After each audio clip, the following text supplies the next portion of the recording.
안녕하십니까, 그랜파입니다. 오늘은 2020년 7월부터 일부 지역에 시행되고 있는 분양가 상한제에 대해 알아보겠습니다. 분양가 상한제를 2020년 7월 29일부터 본격 시행함에 따라 서울 기준 분양가 상한제 시행 이후 분양되는 가구는 총 5,333가구인데 사실 이 물량은 모두 분양가 상한제 시행 이전에 모집 공고를 한 단지로 분양가 상한제 미적용 단지이며 실제 7월 29일 이후 모집 공고가 난 단지는 제로입니다. 서울 전체를 통틀어 제로입니다. 왜 이런 현상이 발생할까요? 분양가 상한제에 대해 상세히 설명해 보겠습니다. 먼저 분양가 상한제란 무엇일까요? 분양가 상한제는 말 그대로 분양가에 상한을 둔다는 뜻입니다. 분양가 상한제에서 분양가는 택지비, 즉 땅값과 건축비를 더하고 여기에 가산비를 더하여 최종 분양가의 상한선을 정하게 되는 것입니다. 공공주택은 이미 하고 있었고 새로 시행된 것은 민간주택 부분입니다. 그럼 택지비, 건축비 계산은 어떻게 하나요?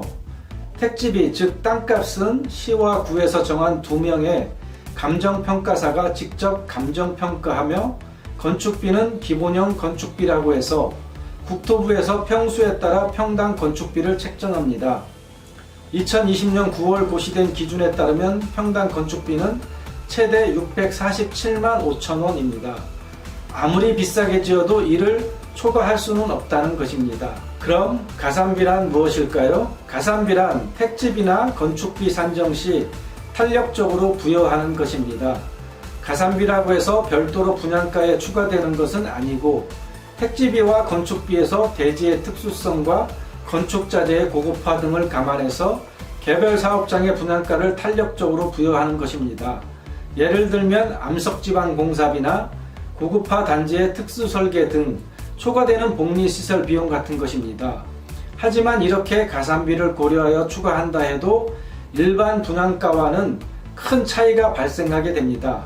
그 예로 신반포 3차와 경남 아파트 재건축 아파트인 반포동의 레미안 원베일리의 경우 인근 평당 가격은 9천만원에서 1억원인데 주택도시보증공사의 분양가는 약 4천만원 후반대로 2배 정도 차이가 났습니다. 이런 경우 당연히 조합과 매치유지의 마찰은 불보듯 뻔한 것이지요.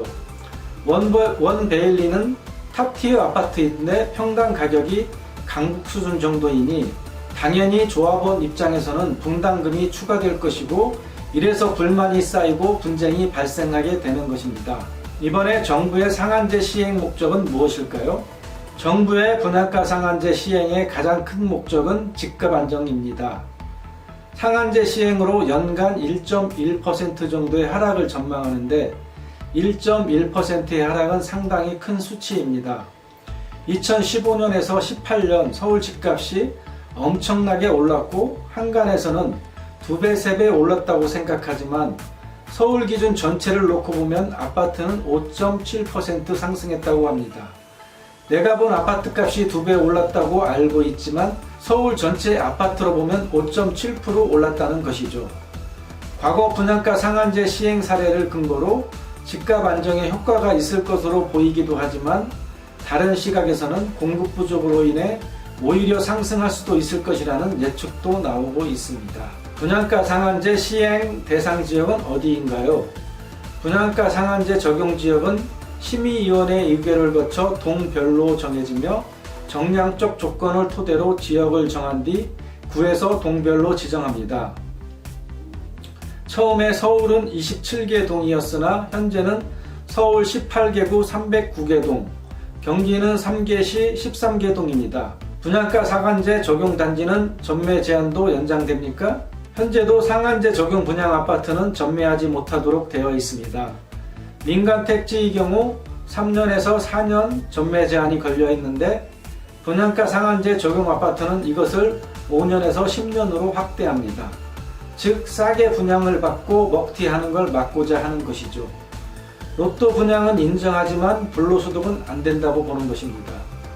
부득이 매매하는 경우, 즉 근무지 이전, 결혼, 상속, 이혼 등에는 LH가 매입하는데 이 경우 평균 이율 증가분을 고려하여 매입하게 됩니다. 이와 같은 경우는 분양권으로 당첨된 사람만 가능하며 조합원은 안됩니다. 지금까지 그랜파이였습니다. 감사합니다.